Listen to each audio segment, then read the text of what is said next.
Quem procura Deus com honestidade vai encontrá-lo. Isaías já nos ensina: buscai o Senhor enquanto Ele se deixa encontrar. Assim como a gente cria sintonia para o pecado, a gente sabe, por exemplo, nossos filhos dependentes químicos. Eu tinha um primo meu que morava em Itajubá, esse menino foi assassinado, e ele foi morar lá em Betânia. Ele saiu de Itajubá, Minas Gerais, e foi para Betânia, Santa Catarina, onde eu moro, 1000 quilômetros de distância. Nunca tinha ido lá. Chegou na nossa casa, passou uns 3 dias, ele viu uma bicicleta lá na estrada, ele saiu, pegou a bicicleta, foi no centro da cidade, nós moramos na roça, a uns 4 quilômetros no centro, e lá ele foi direitinho na casa de um traficante. Como? Como é que ele sabia? Ele nunca tinha ido naquela cidade, ele nunca tinha ido a Santa Catarina, mas porque tem código, eles acostumam no olhar. A pessoa chega lá, dá uma olhada assim, o outro já sabe, lá tem. Conforme a pessoa que chega, eles dão um olhar, faz assim com a mão, sujeira, então ó, esquece, sujeito perigoso. Cria códigos nos olhos. Não se cria código nos olhos para se prostituir? Canta-se uma pessoa só com o jeito que você dá aquela olhada nela. Numa festa, numa igreja, nós criamos códigos de olhares, olhares estragados.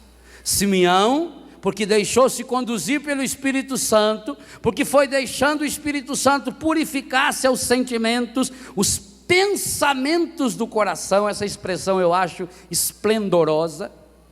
Então, os seus olhos estavam preparados para ver Jesus. Você está se preparando para ver Jesus? Se eu não me alimento com as coisas de Jesus, se eu não me alimento com a palavra, se eu não me alimento com os sacramentos, eu vou pouco a pouco sintonizando o meu coração nas coisas estragadas, e então eu posso bater os olhos. Quantas pessoas não estavam nesse templo? Aquilo devia estar lotado, mas entraram lá um casal pobre, rolinhas embaixo do braço, pobrezinho, um casal, pelo sotaque, até pelo jeito de vestir, já sabia que era lá da Galileia, não era muito bem visto. E nós sabemos que os galileus tinham um sotaque diferente, porque quando Pedro está lá na beira da fogueirinha, quentando lá a negação que ele ia fazer pela segunda vez, alguém falou: você é dele sim, do grupo dele sim, o seu jeito de falar dá a conhecer, o seu sotaque é dele lá. Então, Maria e José, aquele casal de pobre, simples, entra com um menino, pobre não chama atenção. Rico, quando ele entra, chama atenção. Ele põe aqui, parece uma árvore de Natal falsa. Chega lá, aquilo. E ele quer chamar atenção. Você não chama, ele tosse para ver se alguém olha. Pobre não. Maria e José, elas não foram lá para fazer exibição. Eles foram se apresentar, se mostrar. Eu imagino que aquele templo estivesse lotado de gente. 99,99% nem deu bola. São Lucas só fala de 2. O evangelho de hoje cita um, mas tem também a Ana, uma outra senhora de 86 anos de idade. 2 pessoas idosas, mas que não eram velhas. Por quê?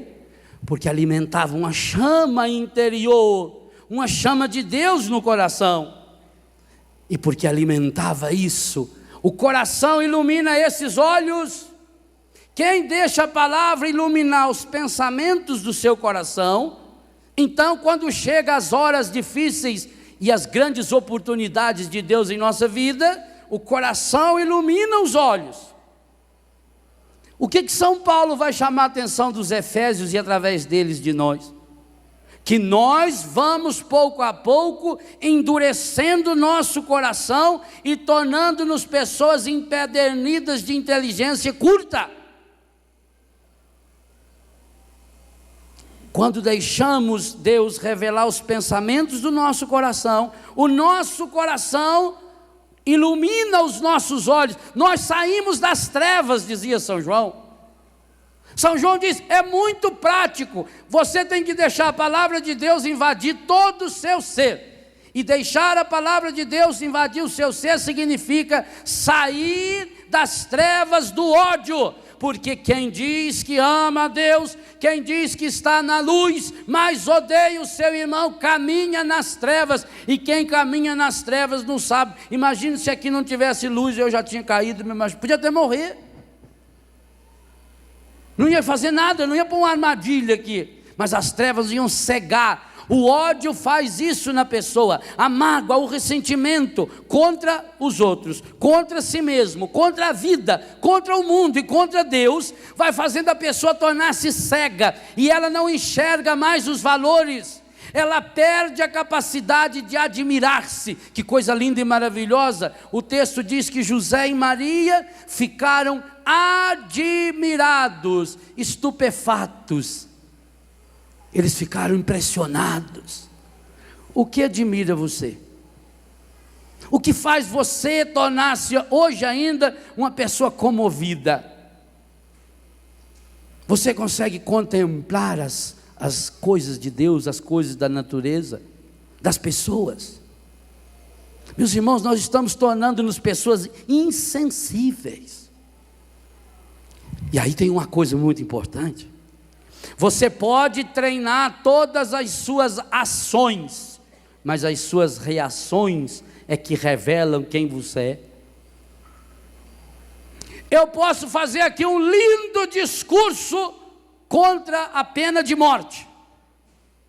Treinei minhas ações, estudei. Mas agora eu entro na minha casa e eu encontro alguém estuprando a minha filha, a minha irmã. E ali do lado tem um pedaço de pau. Qual vai ser a sua reação? Oh, meu irmão, Jesus não ficaria satisfeito de ver você fazer uma coisa feia dessa. É isso que você vai lá? Eu juntava aquele porrete e rebentava a nuca do filho da mãe? Isso é reação? Nós nos conhecemos na forma como nós reagimos aos acontecimentos. Santidade não se improvisa. Comportamento santo não se improvisa. Pureza não se improvisa. Amizade não se improvisa. Coração curado não se improvisa. É construído. E Simeão deixou bem claro para Maria: vai transpassar uma espada vai transpassar a sua alma. É dolorido, é um processo em que cada um de nós precisa ter convicções cada dia mais profundas, de não desistir. São Paulo nos dizia hoje de manhã, é praticar. Quais são as suas reações diante de uma provocação? Pense em qualquer forma de provocação, uma provocação sensual, como é que você reage? Enquanto estiver dominado pela ação inteligente da minha cabeça, eu estou tranquilo, Léo, estou muito tranquilo. Mas é a hora que vem uma reação. E ninguém de nós consegue se policiar o tempo todo, a não ser que pratique. Foi por isso que Jesus fez o chicote. E por isso que ele não deu chicotada em ninguém. Derrubou a mesa, espantou os bichinhos, mas não machucou ninguém. Como é que nós reagimos? Eu sei quem eu sou, da forma como eu reajo. E tem uma coisa, nada nesse mundo faz você reagir de modo contrário àquilo que você agiria conscientemente. Não tem hipnose no mundo, isso a ciência prova, que faz você matar alguém, por exemplo, só se for enganado. Não tem hipnólogo, tem hipnólogo de ir lá mandar eu grudar a mão assim e não soltar a mão, porque eu já aceitei. Mas não tem hipnólogo no mundo que fala assim: Léo, agora você pega um revólver e mata esse cinegrafista.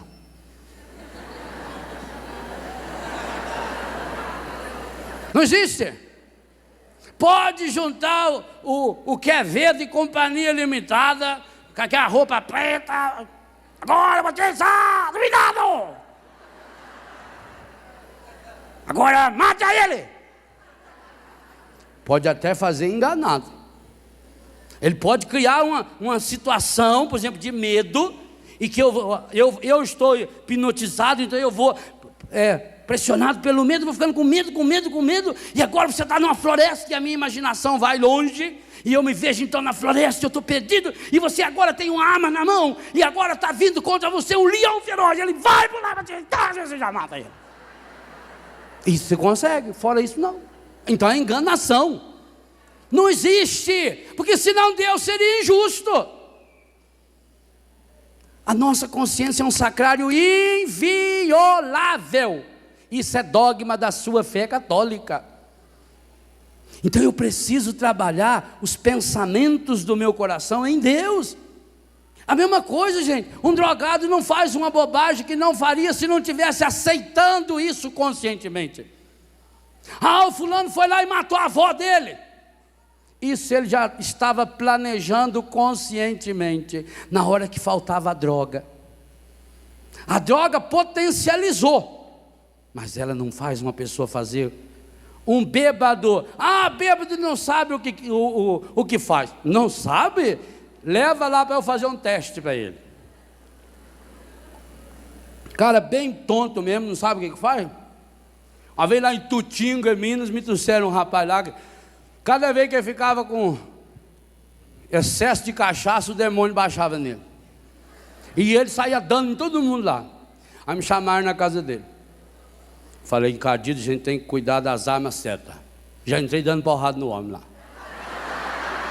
Nunca mais, meu irmão. Sarou. Não sabe o que faz? Que você? Não sabe. Não. Então faz um teste. O sujeito é louco, não sabe o que faz? Pega um prato de bosta, põe salsinha em volta, pega um tomate, faz aquela flor de tomate, põe no meio, quibe cru, come. Aqui que come. Eles são loucos para atacar os outros, são loucos para dar na gente, mas enfia bem na chapuletada na orelha do bicho para ver. É doido de coisa nenhuma. Aí vai dizer,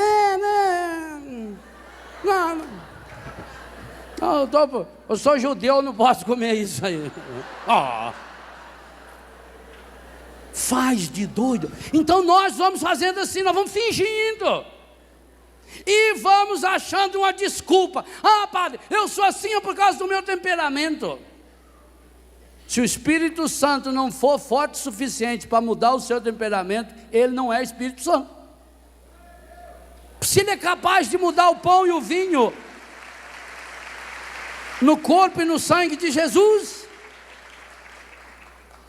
mas leva tempo. Eu sei disso que leva tempo. Quanto tempo eu estou nessa? Muito tempo. E tem vezes que você acha que não andou é nada, patinou. Mas sabe o que Deus gosta? Deus gosta quando olha e você continua patinando e indo atrás. Eu não desisto. É assim que Deus gosta. E não dessa moleza espiritual que cria e qualquer desculpa. Porque eu tenho desculpa de ser assim, porque eu fui rejeitado, porque eu passei fome. Eu quando eu era pequenininho, eu não tinha chupeta, agora eu chupo o dedo. Então compre uma chupeta, aquelas antigas vermelhas, que fazia assim mamadeira para bodinho. E põe daquela, você sai para a rua, pronto, realiza o seu sonho. Mas nós somos especialistas em resolver problemas dos outros. Qual é o problema mais fácil que tem de resolver do mundo? Problema dos outros. Agora, quando chega na hora de resolver os meus problemas, e aí tem uma coisa espetacular: o verbo de Deus se fez carne e habitou entre nós. Mas ele não veio fazer por você aquilo que é sua parte.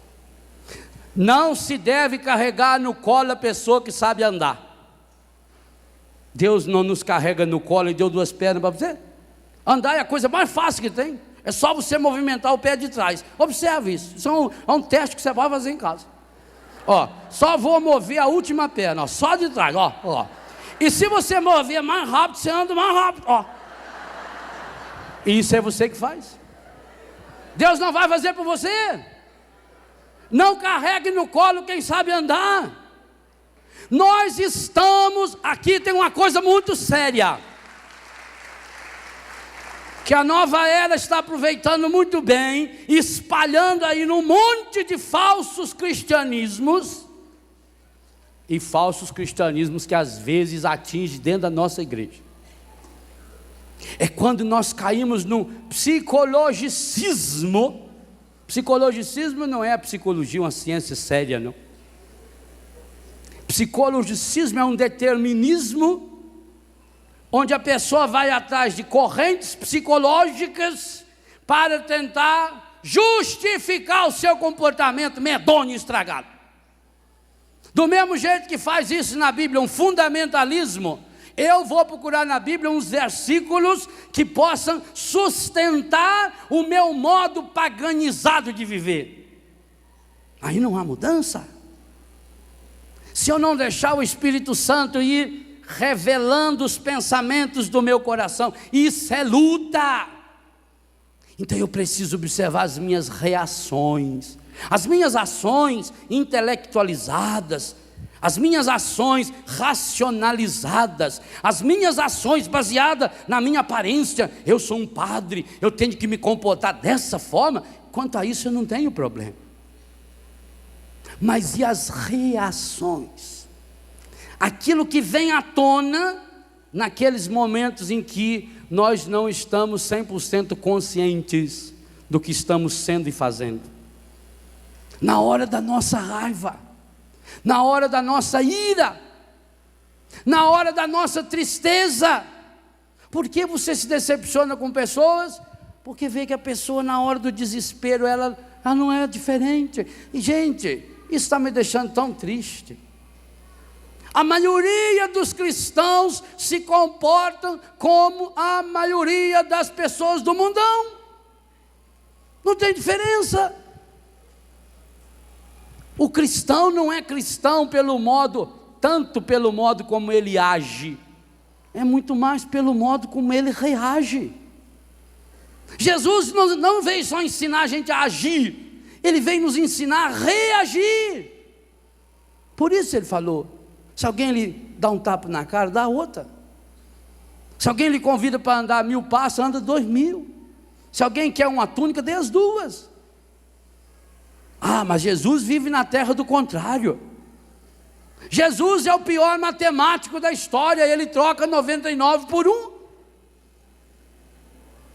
10, 9 por 1.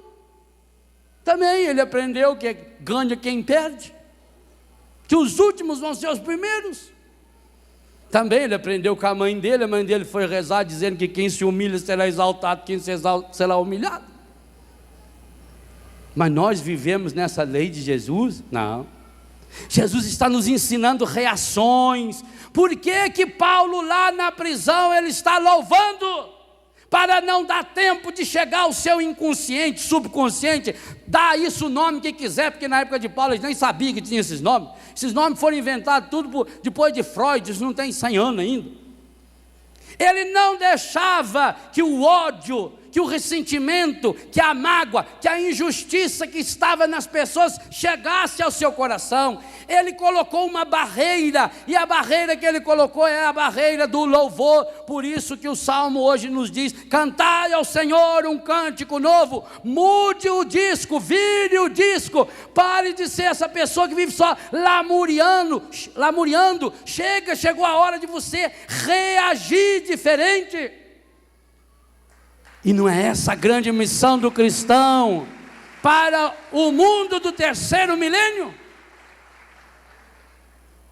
O terceiro milênio da cristandade ou torna-se o milênio do milagre, ou nós vamos perder nossa fé.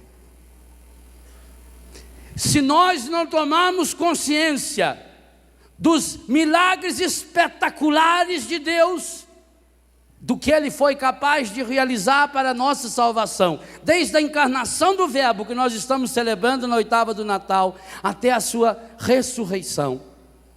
Se nós não tomarmos consciência dos milagres cotidianos que Deus faz em mim e em você, desde a nossa unha que cresce, da nossa pele que se restaura, quando você dá aquela dentada na boca e restaura por completo, do seu cabelo que cresce, do seu coração que bate, nós não vamos tomar posse dos grandes milagres. E o mundo moderno, o mundo do terceiro milênio, o mundo do século 21 nunca precisou tanto de milagres como precisa hoje. E digo a vocês, ou a Igreja Católica se torna especialista em milagres, ou ela não vai atingir a dureza desses corações feridos, machucados, humilhados, pisoteados pelo demônio, que cada vez se espalha no mundo afora. Mas esses milagres precisam começar a acontecer na minha e na sua vida. O mundo perdeu a capacidade de admirar. Ontem eu comentava com o Padre Jonas e hoje com os meninos, da letra de Catulo da Paixão cearense, na espetacular Luar do Sertão, quando ele diz que o homem aqui da cidade não tem mais a capacidade de olhar para contemplar uma lua. Enquanto isso, lá na mata, a onça pintada fica uma hora inteira contemplando o luar do meu sertão. Olha o que o racionalismo, o secularismo, a nova era está produzindo. Um ser humano que se acha tão racional, mas de uma forma tão superficial, pouca ciência, lembra? Afasta de Deus. Então nós precisamos, gente, nós precisamos de emoções fortes. Eu vejo na experiência de meus filhos e minhas filhas que chegam dominados por 10, 20 anos de dependência química. Eles estão acostumados às experiências fortes, às experiências emocionais fortes. A droga leva a isso, a uma experiência emocional. Não fale para as pessoas que a droga é coisa ruim, isso é uma imbecilidade. A pessoa, quando ela usa uma droga, naquele momento ela tem experiência mística forte.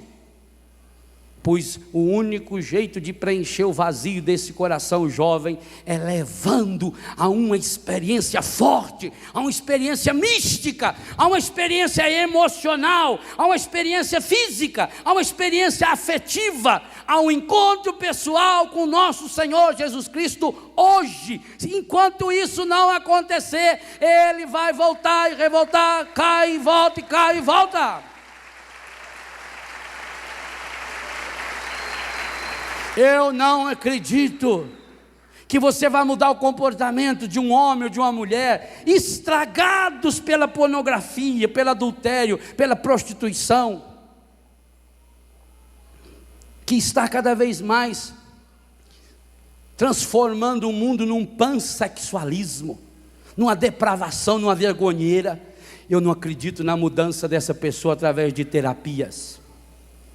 Ou essa pessoa tem um encontro pessoal, e dizia Paulo VI, e eu citei isso no meu livro Tocar o Senhor, de olhos abertos e coração palpitante com o Senhor Jesus, ou não vai mudar. Não tem terapia que muda, não tem técnicas psicológicas capazes de, pode até conhecer o problema, pode até chegar lá, revelar o problema, mas lá ali uma passagem, uma barreira, uma barragem que não ultrapassa. E como é que vai se ultrapassar isso?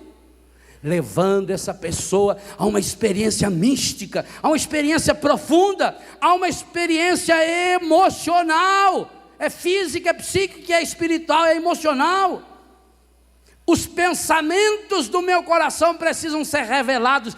A pessoa precisa ter uma experiência de impacto, e por isso nós precisamos de milagres.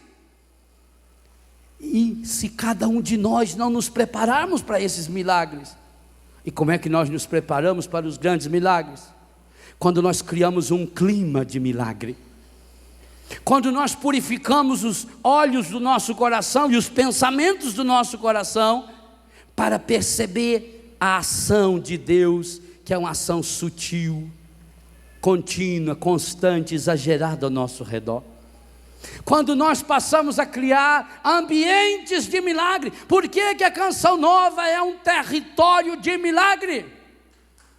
E tem sido território cada dia maior de milagres.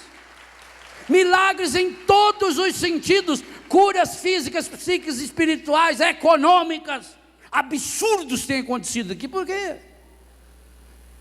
Porque as pessoas que vêm para cá, cada um de nós já vem preparando o coração. Nós estamos preparando o nosso coração para algo grande. E quando nós preparamos o nosso coração para algo grande vai acontecer.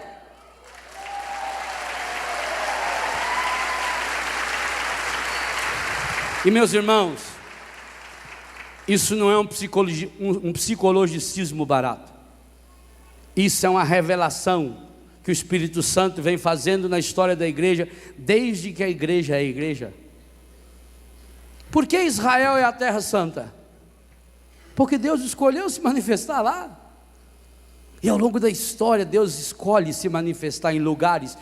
Aí está a diferença de uma igreja e de um santuário. Santuário é um lugar escolhido por Deus para manifestar ali, através de um santo, através de uma devoção, através de um fenômeno religioso. Deus manifesta ali a sua presença real. Olha o que Deus faz nos grandes santuários marianos desse mundo. Por que será que todo santuário mariano é um lugar de milagre? Porque Maria é essa pedagoga, ela é a arca da aliança, ela leva a aliança. É ela que chega, do mesmo jeito que a arca, quando chega em Jerusalém, faz Davi cantar ao Senhor um cântico novo. Maria, quando ela chega levando a aliança eterna dentro do seu coração, ela chega cantando Magnificat. Hoje também, quando ela chega trazendo Jesus, o autor, o consumador, vai nos lembrar, o autor dos Hebreus, da nova e da eterna aliança, ela provoca em Simeão aquilo que Deus tinha provocado nela, a alegria, essa alegria de Deus que os anjos falaram para os pastores que eles precisavam experienciar, cantando, e que os próprios anjos se uniram. Uma multidão de anjos se uniu àqueles anjos que estavam ali para cantar glória a Deus nas alturas e paz na terra aos homens por Ele amados. É a transformação de uma mentalidade. Então vai se criando um território de milagre. Você chega em Lourdes, e eu digo isso a você, meu irmão, minha irmã, você que nunca foi, dá um jeito de ir. Se você é católico, dá um jeito de ir. Ah, padre, eu sou pobre. Primeira vez que eu fui à Terra Santa, não me esqueço, foi comigo uma professora chamada Rutinha. Ela não tinha um olho, cega de um olho, professora primária, ganhava um salarinho, aposentada, um salarinho de nada. Juntou dinheiro durante 60 anos e foi à Terra Santa. 60 anos. E eu ficava maravilhado, porque ela e minha mãe, que também foi naquela peregrinação, tudo que via, tudo, a frase que as duas mais repetiam: que beleza, que beleza. Quando você vai a Israel, você vai também como turista, e você visita as mesquitas. Quando nós entramos na mesquita, ela e minha mãe, falei: mãe, aqui não é igreja não, mas Deus não está aqui também? Tá, então a teologia deles é 10. Se Deus escolheu para se manifestar lá, o que eu vou fazer? Trabalhe, lute por um ideal. Assim como você faz, quantas pessoas juntam dinheiro o mês inteiro, um ano inteiro para vir a Canção Nova, e continue fazendo isso. Quanto mais gente vier para cá com a expectativa no coração de que vai acontecer milagres e prodígios em sua vida, esses milagres vão acontecer, e isso não é uma indução.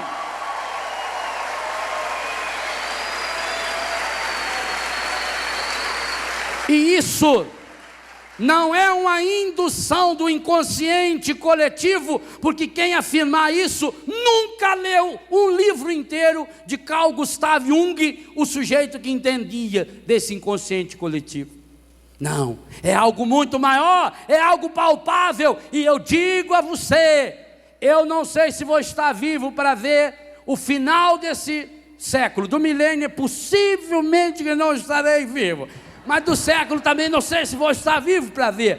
Mas eu digo a você, ou esse século transforma-se no século do milagre, ou nós vamos ter vergonha de dizer que somos católicos.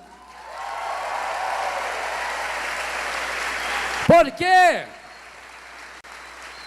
se você quiser fazer um vestibular para saber se uma pessoa pode ou não pode ser católica, a pergunta número 1, a pergunta número 2, a pergunta número 3, a pergunta número 98, a pergunta número 100 é: você acredita em milagre? E se a resposta sua nessas 100 perguntas não for acredito, infelizmente você não pode ser católico. Você precisa ir para uma dessas religiõezinhas baratas da nova era. E tem algumas muito parecidas com a igreja católica. Tem algumas que têm bispos, que têm pastores, que têm falsos cultos, que têm luzes de neon espalhada. Mas é preciso que você... E eu não estou falando em milagre pequeno. Eu não estou falando em milagre de fazer um cego enxergar, porque aqui todo mundo que não estava enxergando hoje de manhã, enquanto estava dormindo, abriu o olho e enxergou, não enxergou? E não é milagre? Ou será que o milagre primeiro precisa ir nesses programas de televisão de desgraça? Ah, eu era cego, passei a enxergar, milagre. E você que enxerga, não é milagre? O referencial do milagre é o negativo, isso está errado. Está errado. Ser católico é acreditar em milagre. Primeiro milagre, a encarnação do Verbo. O Verbo de Deus se fez carne e habitou entre nós. Logo em seguida, ligado a esse mesmo milagre, Maria concebeu sem ação masculina. Fala isso, paciência. Leva aí para fazer o DNA. Maria era virgem, permaneceu virgem, continua virgem. Fala isso para o mundo pornográfico e prostituído, que acredita em qualquer bobagem que o mundo ensina. Ou você acredita nesse milagre, você não é católico. Você tem que acreditar no milagre que Deus virou gente, veio morar no nosso meio, viveu a nossa vida, falou com a nossa voz, amou com o coração humano e deixou rasgar esse coração humano. Se você não acreditar no milagre da morte de Cristo na cruz, da ressurreição, o maior de todos, o mais espetacular milagre em consequência da encarnação do Verbo, a ressurreição de nosso Senhor Jesus Cristo, como é que você vai poder ser católico se você não acredita no milagre que as mãos impuras de homens feito nós pode invocar o Espírito Santo e ele transforma pão e vinho no corpo, sangue, alma e divindade de nosso Senhor Jesus Cristo, que eu posso tocar esse Deus, que eu posso receber esse Deus dentro da minha garganta, que ele vai descendo aqui e vai derretendo. Como é que você vai acreditar? Eu sou católico, acredito. Você não pode ser católico se você não acreditar no milagre da absolvição dos seus pecados. Quando o sacerdote olha para você, depois que você foi lá e vomitou aquela tranqueira, e por uma graça de Deus o padre não vomitou junto, porque eu sou igualzinho o Ricardo Sá, se alguém vomita perto de mim eu também vomito. Aí você vai lá e vomita aquela sujeirama, como eu tenho presenciado dos retiros lá em Betânia. Eu atendo confissão até 1h30, 2h da manhã nos retiros. Meu Deus, pessoas que estão há 20, 30, 40. O Padre Júlio me contava que atendeu uma pessoa que fazia 70 anos que não se confessava. 70 anos. Aí você vê aquela tranqueira, aquela sujeira. Você olha para aquele papel que a pessoa escreveu e diz: nossa, mãe. E pior que a gente vai se vendo ali. E aí depois, a minha mão diz: eu te absolvo de todos os seus pecados, em nome do Pai, do Filho e do Espírito Santo. Absolvo. Não existe mais. Se você não acreditar nesse milagre, você não pode ser católico. Eu estou citando alguns milagres. O milagre da vida, o milagre que Deus faz no seu corpo.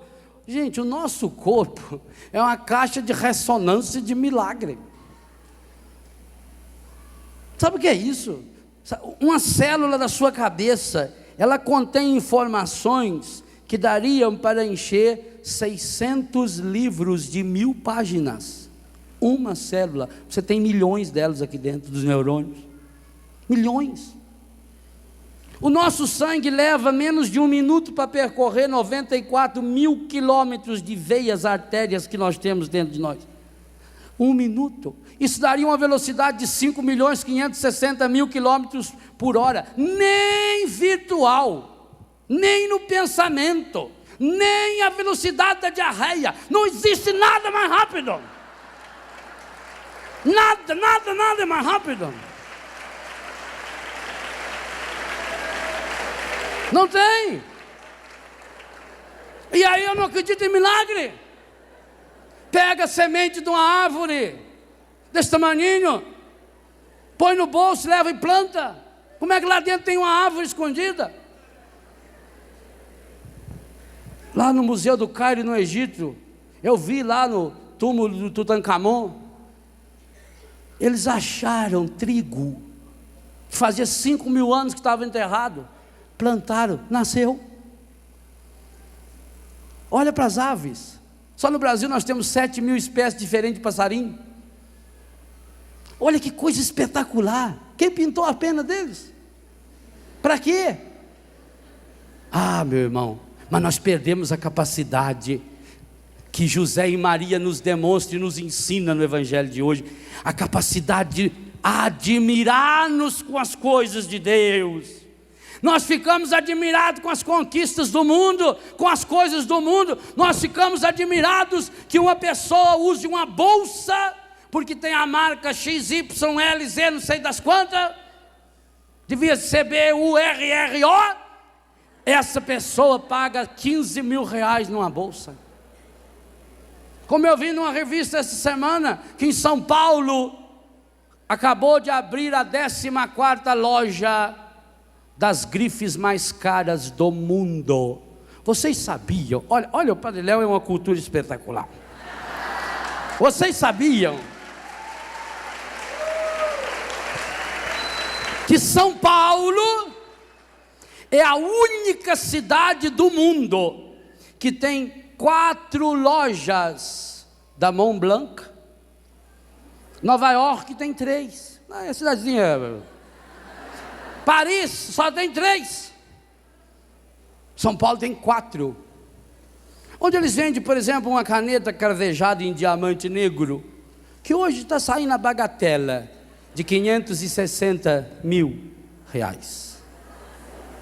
E a revista dessa semana que está nas bancas, que tem Jesus Cristo na capa e lá dentro tem a tranqueira dessa matéria, está dizendo que eles estão felizes da vida. Tem um colar de diamante com vermelho, com azul, um negócio espetacular. 2.200.000 reais. E o nosso coração solidário ainda não passou de 1,5. E talvez quem compra esse colar se diz católico. Quem pode fazer o bem e não faz, peca gravemente.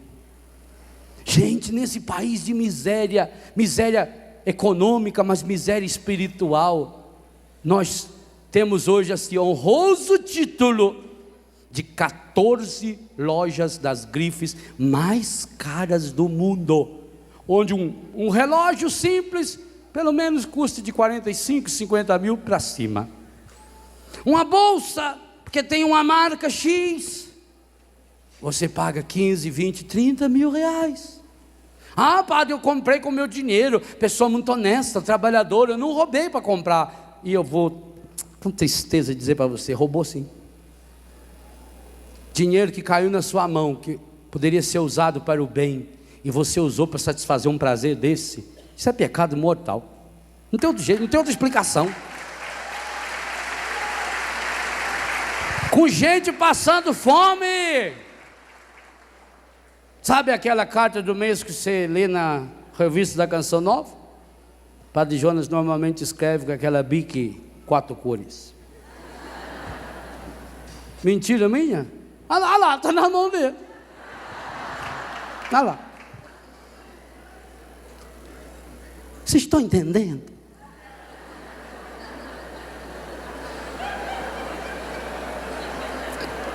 Ou nós mudamos o jeito de pensar e o jeito de pensar o nosso coração, ou seremos pessoas do coração ferido, machucado, que não sabemos para onde vamos, porque quem anda nas trevas trupica o tempo inteiro. É hora de você deixar Deus realizar um milagre na sua vida. Agora tem uma coisa muito importante. Deus pode te dar vida, fazer o seu olho enxergar, seu nariz cheirar, seu ouvido escutar, seu pé andar, seu coração bater 108 mil vezes, todas as peles do seu corpo se restaurar, sua unha crescer, mas Ele não pode arreganhar o seu coração e entrar aí dentro. Isso e só isso Ele deixou para você. E Jesus diz: eu estou à porta e bato. Se você abrir, eu entro. E se eu entrar, nós vamos fazer uma ceia maravilhosa. Deixa Jesus entrar no seu coração. Essa é a chave do milagre. Deixa hoje transpassar como o coração de Maria, nem que seja pela espada de dor. Prepara os seus olhos e os pensamentos do seu coração para o milagre que Deus quer fazer na sua vida hoje. Mas para isso é preciso que você, mais ninguém, tome uma decisão. Eu quero, Senhor. Eu preciso, Senhor. Comece a conversar com Jesus. Senhor, nós já começamos essa conversa hoje de manhã, Senhor. Desde hoje cedo, Jesus, eu estou ouvindo a sua palavra me dizendo que na minha cabeça, nos meus pensamentos, só podem existir coisas boas, nobres, honradas, de boa fama, verdadeiras. A sua palavra hoje me conclamou a uma alegria que cura, que restaura e que transforma. E eu aprendi que isso só é possível na medida que eu praticar a sua palavra.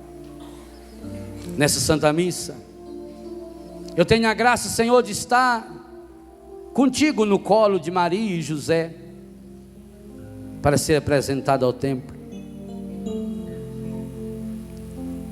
E aí eu vi a sua palavra que me chama a ser capaz de cantar um cântico novo, de sair das trevas.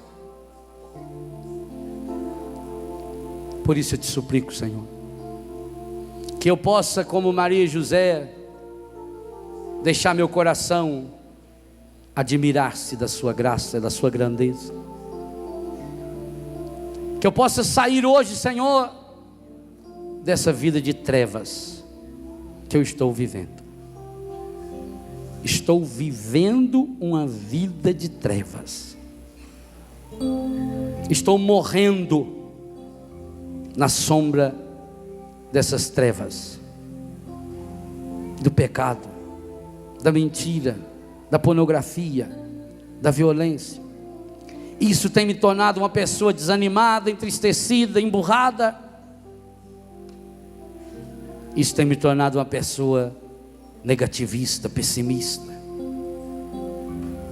Mas eu estou aqui hoje, Senhor, e estou aqui nesse território de milagres, porque eu quero, Senhor, abrir o meu coração nesse acampamento e nesse ano que daqui a pouco inicia, para experimentar e ser canal dos teus milagres para o mundo.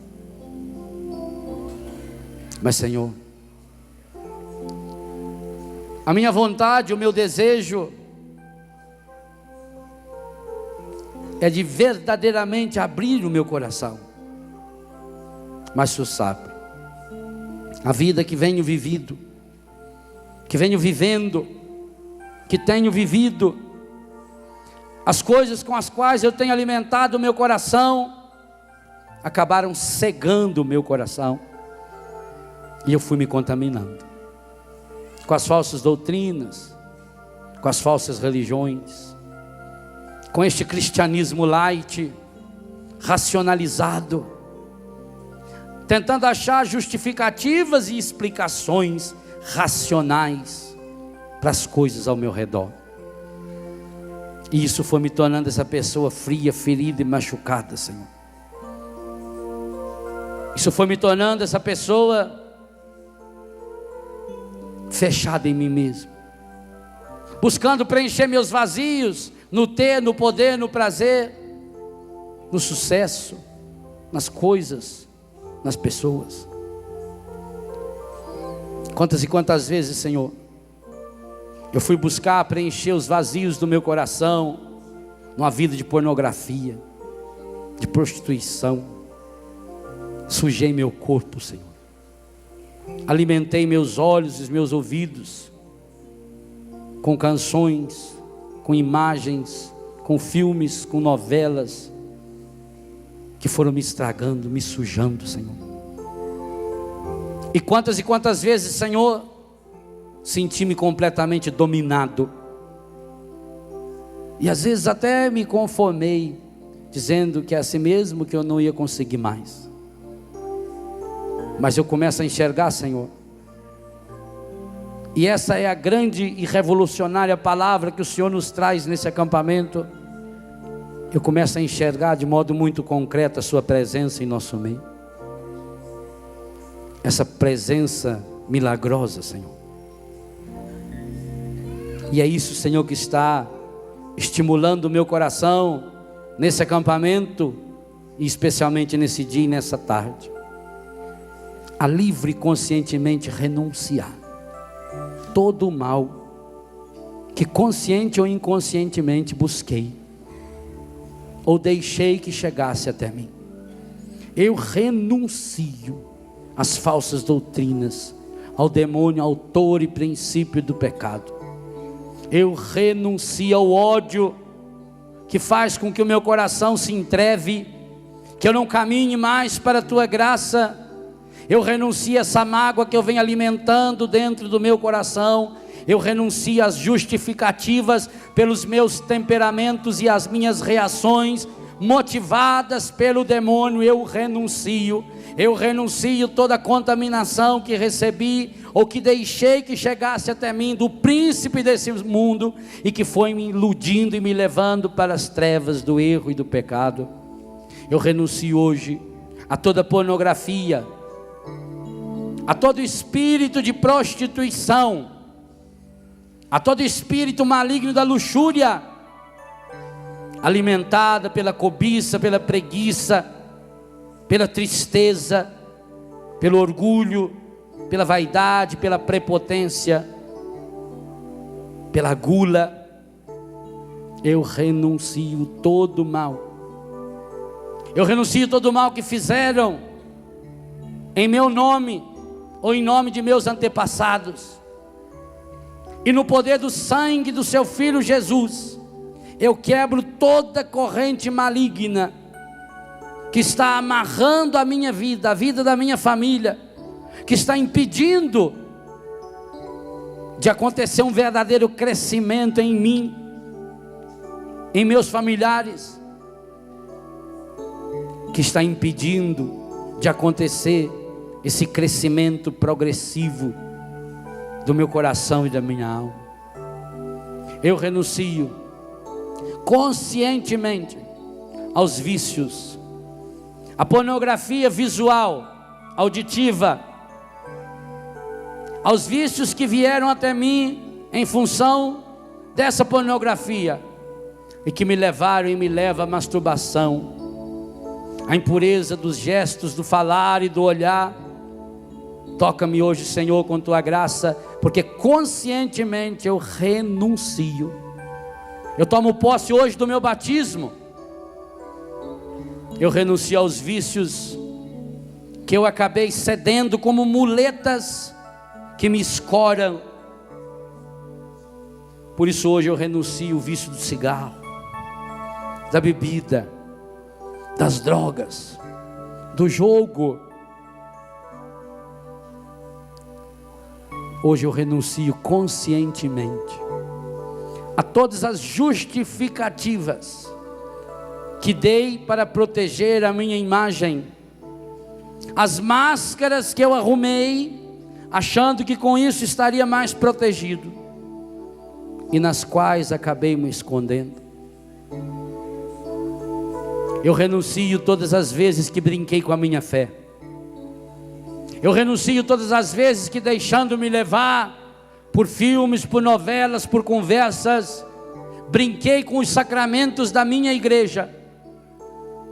Eu renuncio todas as vezes que o comodismo e o egoísmo tomaram conta do meu coração, e o espírito de preguiça não me permitiu, não me deixou ir até a igreja, até aquele santuário de milagres, e justifiquei isso pela vida que estou vivendo errada, estragada, dizendo que muita gente vai na igreja e não muda. Hoje eu renuncio também a essas falsas justificativas.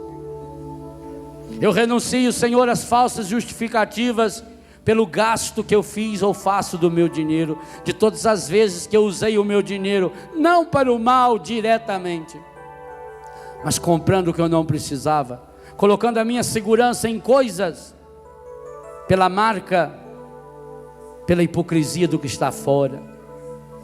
E enquanto isso, pessoas ao meu redor passando fome.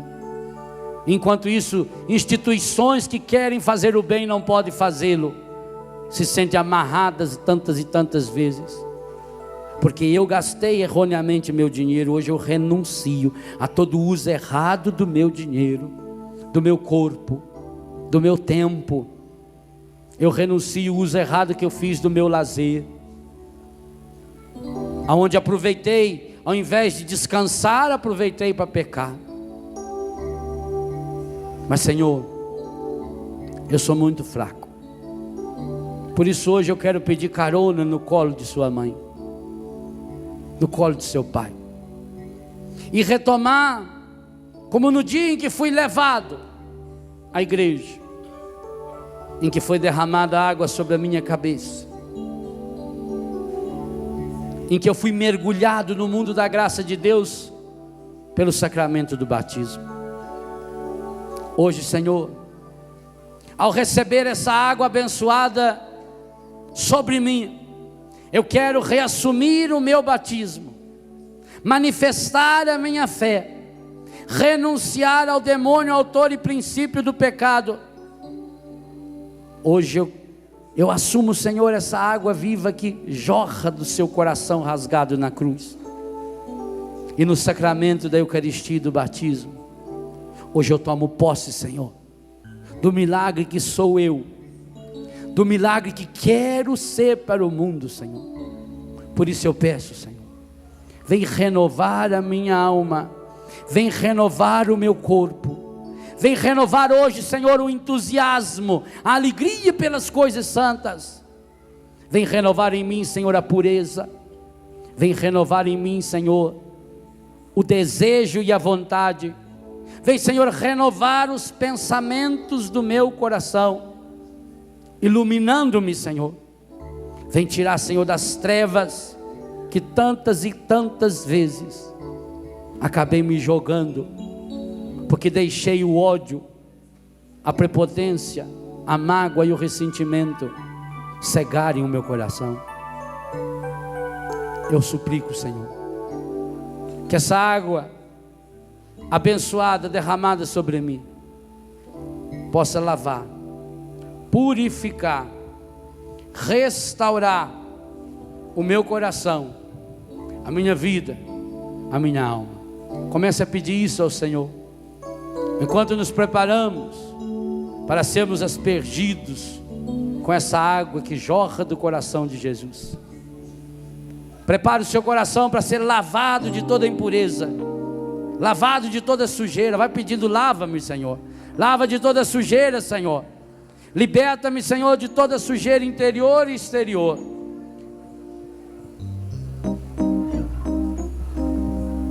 Liberta, Senhor, de toda a sujeira que penetrou em meus pensamentos, em meus olhos, em meus ouvidos, em minhas emoções. E liberta-me, Senhor.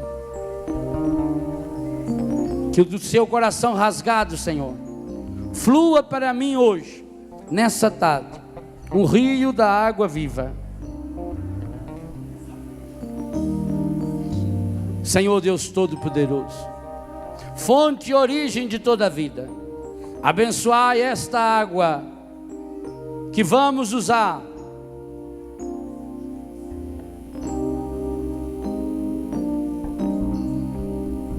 confiantes para implorar o perdão dos pecados e alcançar a proteção da vossa graça contra toda doença e cilada do inimigo. Concedei, ó Deus, que por vossa misericórdia jorrem sempre para nós as águas da salvação, para que possamos nos aproximar de vós com o coração puro e evitar todo o perigo do corpo e da alma.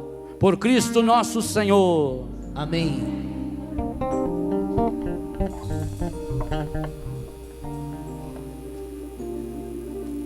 Peça essa graça agora. Lava-me, Senhor. Purifica-me, Senhor. Restaura-me, Senhor. Que essa água viva, Senhor, venha de fato renovar todo o meu ser. É assim que eu me apresento hoje, Senhor. Vai se apresentando ao Senhor. Vai se apresentando e suplicando ao Senhor que venha lavar agora os seus pecados, as suas enfermidades. Deixa Jesus vivo, ressuscitado, que demonstra para nós o seu ápice de amor na cruz.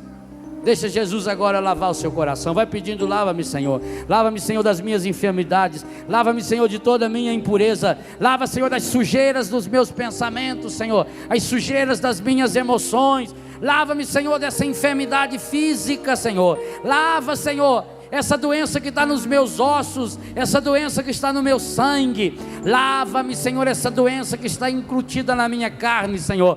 Lava o meu sangue sujo, Senhor, estragado, infectado, Senhor, pelo pecado. Lava, Senhor, meu cérebro, as reações cerebrais, Senhor, os meus neurônios, cada um dos nervos, Senhor, meu sistema nervoso central, Senhor, simpático, parasimpático. Lava, Senhor. Lava, Senhor, todo o meu globo ocular, purificando, Senhor, não só as imagens físicas, mas as imagens psíquicas e espirituais que foram registradas pelos meus olhos. Lava, Senhor, meus ouvidos, purifica os meus ouvidos, Senhor, tal como a pessoa surda precisa que os ouvidos sejam lavados, lá no profundo. Lava-me, Senhor, agora o profundo dos meus ouvidos, Senhor, do ouvido do meu coração, para que ele escute a sua palavra.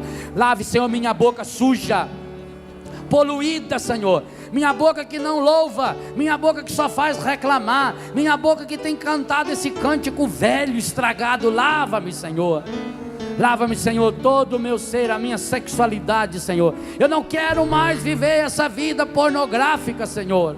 Eu não quero mais viver essa sujeira, Senhor, essa dominação, Senhor, esse espírito maligno pornográfico, Senhor, que me escraviza, que me suja, Senhor, que me coisifica, Senhor, que me faz um objeto sujo do pecado. Eu não quero mais, Senhor. Por isso eu peço: lava-me, Senhor. Eu preciso desse milagre. Estenda sua mão na direção de Jesus crucificado e vai pedindo: lava-me, Senhor, por tua dolorosa paixão.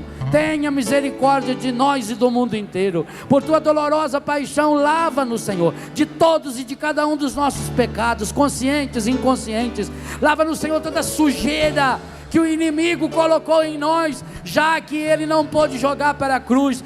Senhor, tu que carregaste sobre a cruz todas as minhas enfermidades, as minhas sujeiras, eu coloco agora nessa cruz, Senhor, aos pés da sua cruz, eu coloco a miséria da minha vida, Senhor, dos meus pensamentos, Senhor, das minhas emoções, dos meus sentimentos, Senhor, das contaminações conscientes ou inconscientes, Senhor.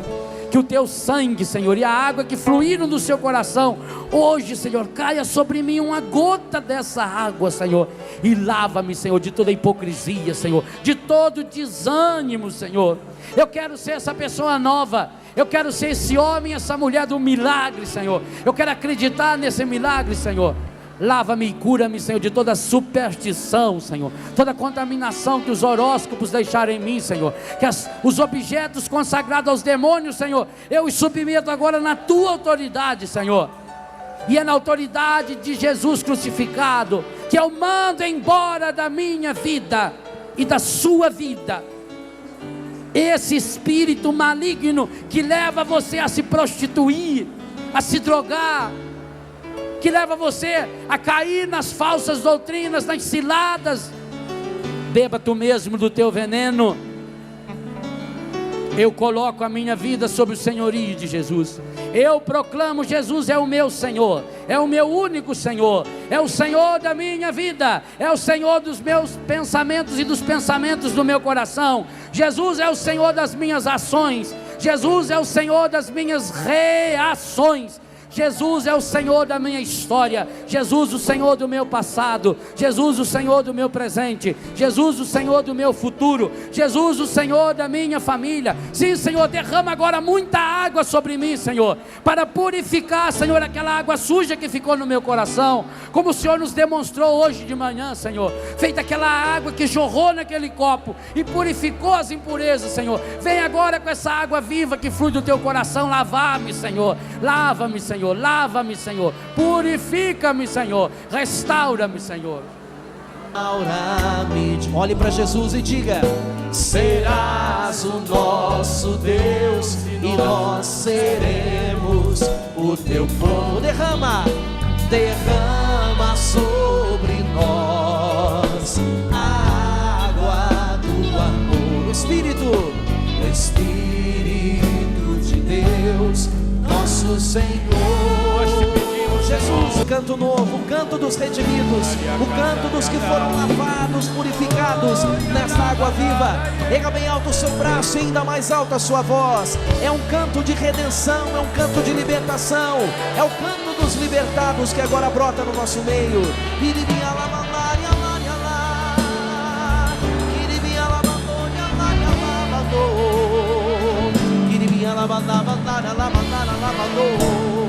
Cante com alegria, cante com confiança nesse Deus que tudo pode, nesse Deus que está nos libertando, nos restaurando, nos purificando e nos lavando de toda a imundície de pecado.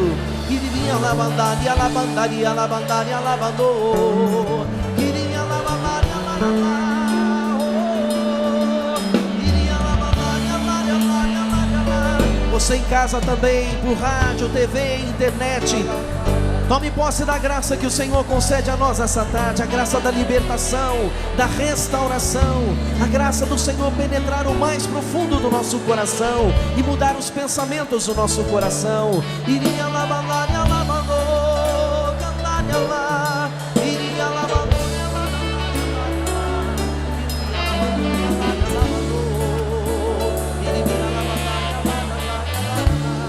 e porque o Senhor penetra o nosso coração, nós podemos cantar.